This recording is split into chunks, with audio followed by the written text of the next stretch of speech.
pakinggan mo ang aming panalangin. Dalisay na pag-ibig sa amin sumapit. Isang pananampalataya, isang pag-ibig, isang Panginoon, ang tinig nating lahat. Sa ngalan ng Ama at ng Anak at ng Espiritu Santo. Amen. Sumayin niyo ang Panginoon. Sumayin niyo. Mga kapatid, magpasalamat tayo sa kung may kapal dahil muli sumisikat sa buwan natin ang araw at nararamdaman natin ang init at biyaya ito. Pero sadyang may hanggan ang ating buhay. Kaya halinawa, mapagnilayan po natin ang buhay na ipinagkatiwala sa atin ng Diyos. Mga kapatid, halina't manawagan kay Jesucristo upang ating kapatid na yumao ay pagkalooban niya ng awa at kanina. Ang Jesucristo, sa pagmamahal mo ng iyong buhay para sa lahat, ipinamalas mo pagmamalas sa atin at paglinga, Panginoon, kaawaan mo kami. Panginoon, kaawaan mo kami. Panginoon Jesucristo, sa iyong pagkahimlay sa kamatayan, nakisa ka sa aming abang kalagayan. Kristo, kaawaan mo kami. Kristo, kaawaan mo kami. Panginoon Jesucristo, sa iyong muling pagkabuhay, pinatatag mo aming pananampalataya sa walang hanggang buhay sa abila. Panginoon, kaawaan mo kami. Panginoon, kaawaan mo kami. Panginoon tayo mga pangyariang Diyos, patawarin tayo sa ating kasalanan at patnubayan siya hanggang sa buhay na walang hanggan. Amen. Manalangin tayo.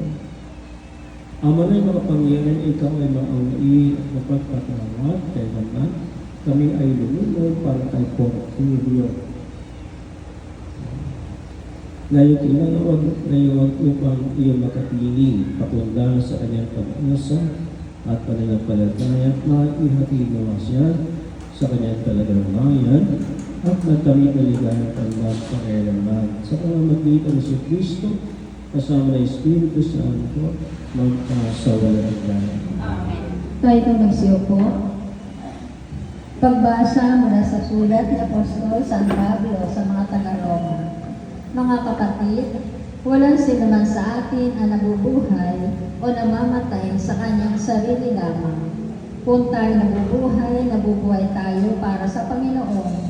At kung tayo namamatay tayo para sa Panginoon. Kaya nga, sa mabuhay o sa mamatay tayo ay sa Panginoon. Sapagkat si Kristo ay namatay at muling nabuhay upang maging Panginoon ng mga patay at mga buhay. Tayong lahat ay harap sa hukuman ng Diyos, sapagkat sinasabi sa kasulatan, sa aking pagiging Diyos, sabi ng Panginoon, isinusumpa ko ang bawat isa ay luluhod sa harapan ko, at ang bawat tila ay magpupuri sa Diyos. Kahit na tayo ay magbibigay sulit sa Diyos. Ang salita ng Diyos.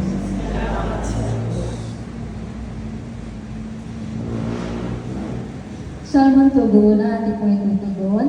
Panginoon, mananahan sa piling ng mabuhay. Ulitin po natin. Ikaw ba ng Israel nagtiwala sa Panginoon?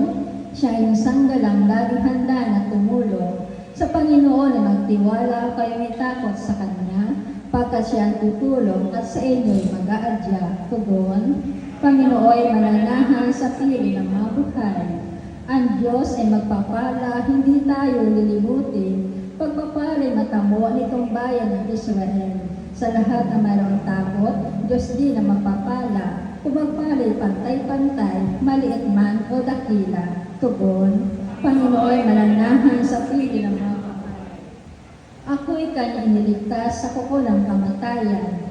Tinubos sa pagkatalo at luha ko'y pinahiran. Sa harap ng Panginoon, doon ako mananahan. Doon ako mananahan sa daigdig nitong buhay.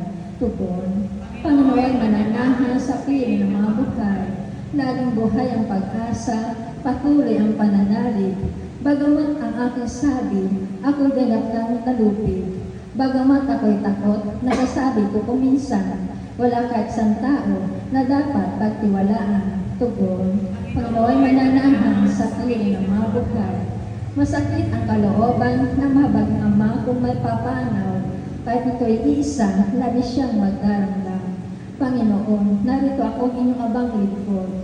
Yama ko iniligtas, kinalinga at tinubos. Tugon, Panginoon mananahan sa piling ng mga buhay. Tayo pumagsatayo upang bigay galang sa mabuting balita ng Panginoon. Pinamoy aming diringgin, wika mo'y aming susundin, wika mo'y aming tutupin. Sumayin niyo ang Panginoon. At sumayin niyo rin. Ang pagpapahayag ng mabuting balita ng Panginoon ayon kay San Juan. Papuri sa iyo, Panginoon. Noong panahon iyon, sinabi ni Jesus sa kanyang mga alagad, huwag kayong mabalisa. Manalig kayo sa Diyos at manalig din kayo sa akin. Sabay lang at kayo may maraming silid. Kung hindi gayon, sinabi ko na sana sa inyo. At parang ako upang paghanda ko kayo ng matitirhan. Kapag naroon ako na ipaghanda na kayo ng matitirhan, babalik ako at isasama kayo sa kinaroonan ko. At alam na niyong daan patungo sa pupuntahan ko. Sinabi sa kanya ni Tomas, Panginoon, hindi po namin alam kung saan kayo pupunta. Paano namin malalang ang daan? Sumunod si Jesus, ako ang daan. Ang katotohanan kami ay walang makapupunta sa Ama, kundi sa pamamagitan ko. Ang mabuting balita ng ating kaligtasan. Pinupuri ka namin, Panginoong Jesucristo. Ay, ito nagsuot. Magandang umaga po. Naisip ako kung paano ko po ibabatiin ng tirawan o magandang umaga. No? Kasi nga, ito namay, kung titignan naman ko, ang lahat ng araw ay ginawa ng Diyos maganda. Walang pangit. Tayo ang namabago yung mga disposisyon ko natin. Ako, talagang kapag ganito pagkakataon, pa-text ka pa.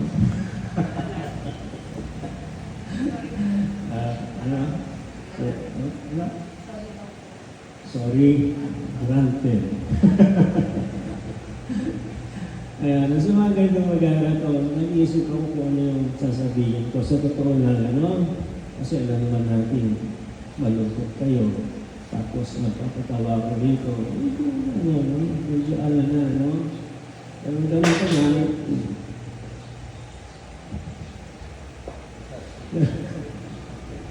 ganito, maon may nagpaparamdam. Nagpaparamdam lang. Ako yung galing ko na ang bati ko, buhay ka pa, yung mga hindi nakakaunawa, nagtatampo. Father, ano ka ba? Ang gusto ko marinig kasi kapag bilati ko na, buhay ka pa, ang tamang sagot para sa akin, buhay na buhay. Yan po ang gusto ko marinig, buhay na buhay. Bakit? Kasi ina-affirm natin na tayo talagang buhay. Ano man ang nararamdaman natin, ang sakit, buhay na buhay pa rin tayo. Bakit? Patuloy tayo binibigyan ng mga pagpapala ng Diyos na ating pinatanganan. Kapag kasi ang buhay na yan ay binigyan na kung may kapal, isa lang ibig sabihin na tapos na ang ating misyon. Hindi naman talaga na tapos na ang ating misyon. Kaya ito si Tatay Porfirio, 83. 83, naman ko ba? 83? Ayan, malaki yung bonus mo. Ako sa ibang parokya, pag meron nga libing, tatanungin ko, anong edad, no? Namimisahan o yung libing? Pag wala pang 50, sasabihin ko, lalaki, opo pa ito, lalaki. So, pag may libing, ilang taon na yung libing? 70, babae.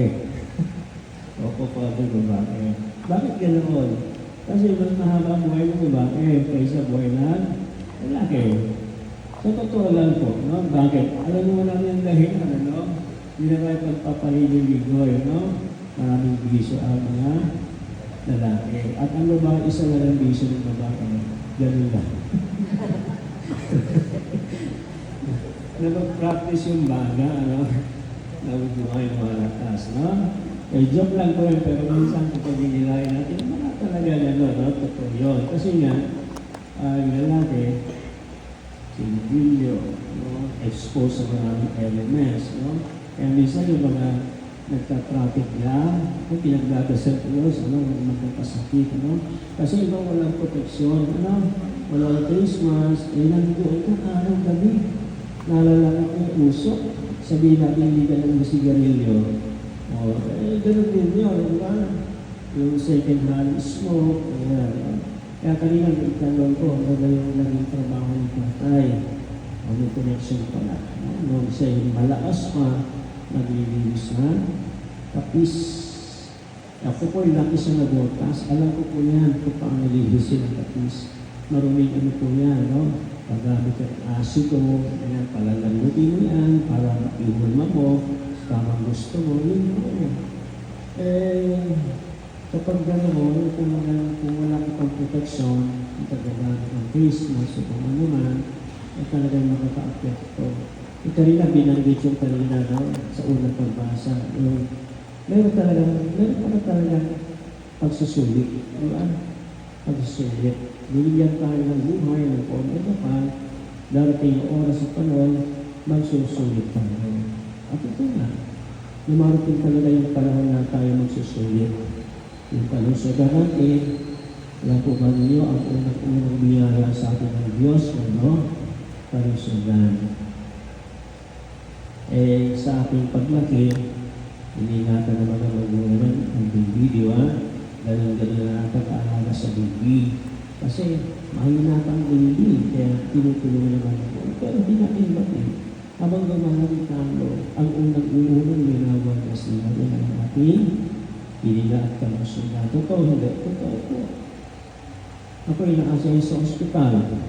Marami kong ganyang karanasan. Yung iba't ibang pasyente ang nakita ko. Nakasaya din ako sa tulungan. Sa tulungan, maraming kwento rin po dyan. Ang lahat ng kwento dyan pero wala pong kasalang na train up lang ako. Yun talaga totoo. Kung ako'y nasa Manolos, yun ang apostolate ko, tulungan. So maraming kwento. Kapag titignan pag-nilayan ko natin, masasabi natin na talagang mayroong pagsusulit. At yun lang talaga ang direksyon natin. Magsusulit talaga tayo. So kaya tayo magtitino, di ba?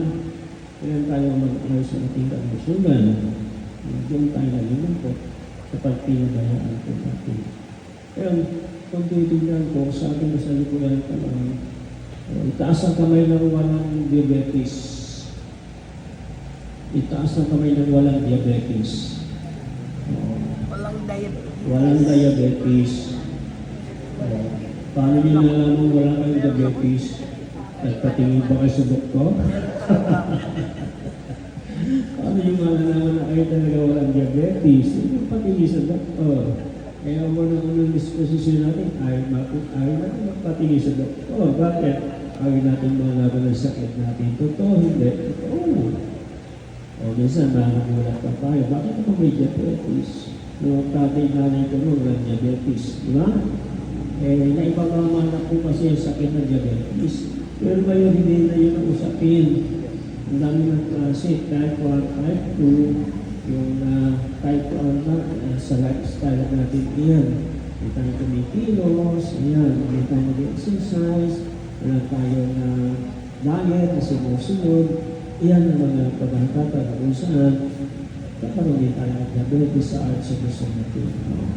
Yun, meron ka ba diabetes? Maniwala ako sa iyo.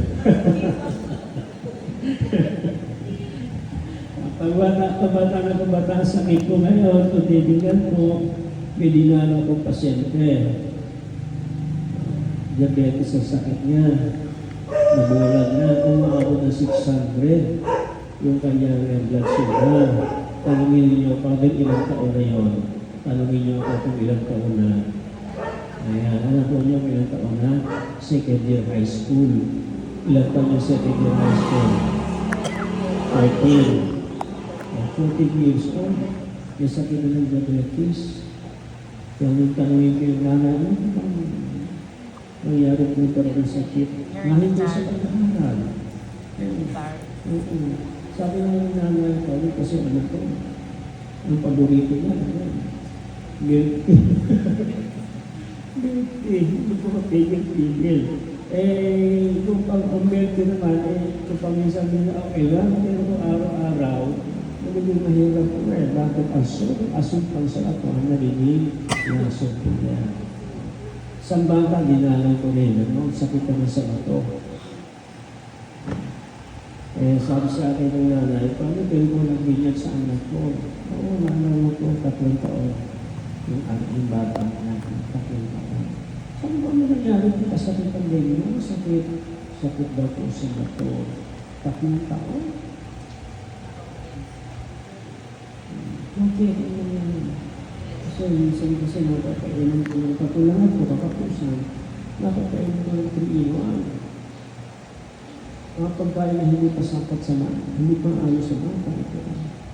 Kahirapan niya. So, ngayon, ay mga ganyan po bagay, makakalungkot po. Ang biyaya ko ko sa akin, walang ilang kabansunan. So, yun po, pagkatapos, meron pa kong dinala na bangka ko, grade 4 ata, grade 4, alam ko yung sakit. Ganyan po. Sakit sa bato. Yung pala yung batang yun, mayroon yun sa Sitcheria. Sitcheria. Ayun po, alam ko ba niya kung gaat parang asukan, ang soft drink. Isang masang soft drinks. 12 na, gamit na lang kutsara asukan. Yung milk tea, gaano karaming asukan, times 3. Ang asukan, times 3. Di ba tayo nag-aaral? Masarap. Okay, masarap. Ako, tinikman ko eh. Pero masarap. Mawimili tayo. Pero pag nasanay yung dila natin, yung face log natin, masasanay dito, hindi natin makaramdaman yung sobrang tamis. At siya rin naging addictive na rin tayo. So yung mga bagay na yan, sisira yung ating kalusugan. Kasi nga, ang pinangawak natin dito, hindi pa natin na kalusugan. Si tatay, maraming bonus na yan, ano? Maraming bonus. Si Gina, yung parang si Gina, 54, wala ka pang bonus. Wala ka pang bonus, ano? Ako 65, may bonus na ako, no? So, ayan, sa babae, maabot ng 70. Ikaw ba sa tingin mo, abot ka ng 70? Sa awa ng Diyos. Hindi naman ganyan naman, no? Kailangan pag-nilay-nilayan ko natin. Pero tayo na, natitipon tayo dahil nagpapasalamat tayo sa biyaya ng buhay. No? Biyaya ng buhay ni Porfirio. No? Ilan ba naging anak ni Tata? 6. 6. Lahat naman na siguro yun ay pinalaki ng ayos, sinipat na malimaris ang buhay. Ayan. No? Ang tatay ko siya na magkakapatid. Ang nanay ko siya na magkakapatid. Ang nanay ko yung bunso. Ang tatay ko yung pangina. Yung buhay nila, lalo na lang, ang tatay, sabi niya noon, umaga pumahanap ang tatay ko at ay 77. Kasi seminary na ako, nakapari na ako noong 77. 2001, 24 years na. Sinalay yung pamamatay lang. 2 or 3 years ago. Pero hindi siya pandemic, hindi siya COVID. At the age of 93. At ang mga magulang ko yan, pinag-alagaan ng kalusugan. Si tatay ko sa akin, pag nakita mo ko magsigarilyo, magsigarilyo ako rin. Pag nakita mo, uminom ako, uminom ka na rin. Hindi ko nakita uminom. Pero ako, lihim, nagsisigarilyo, lihim na umiinom. Pero nakonsensya ko, sabi ko naman, ako si tatay, yun ang sabi sa akin, tapos hindi ako nakilig sa kanya. Sabi ko, aalisin ko siya ng aalisin ko natin. No? Lalo na sa ngayon, dami namin vision ngayon, ano? Nangyari doon na, kakalangkot po, no? Kaya paano natin iingatan talaga ang kalusugan? Babalik tayo sa kalusugan. Hindi lang naman ang problema natin sa kasalukuyang panahon. Yung kabataan sakit, natin sakit ng matanda, may sakit na rin ng bangko. Ayun naman, sa ating pangalaman, sa counseling session ko, halos sunod-sunod siya. Bakit ko binabanggit? Kasi kaya ko binabanggit, parang makatulong sa pamilya. Kaya po ba niyo, sa counseling ko, halos sunod-sunod ko yun. Hindi isang bata, hindi dalawa, hindi tatlo, 4, 5. Puro nagtangkang bag, nakamatay. Ano ba nangyayari sa ating ito? Kaya nakipag-order dito sa lasal. Sabi ko, tulungan niyo ang pang-itong problema sa pamilya. Pressure outside. Okay, palakasin natin ang ministry. Yung mga kailangan ito, prevention. Kung hindi natin gagawin, ano naman natin sa pamilya, napakaraming problema. Lalo na ayun, problema sa pamilya. Kaya sabi ko, paano ba makakatulong? Kaya sa parokya, yung isang unang-unang ginawa ko, ayusin, makatulong na maging maayos sa pamilya. Kaya ako natutuwala sa Porfirio, yung anak, talaga ko ayos ang anak.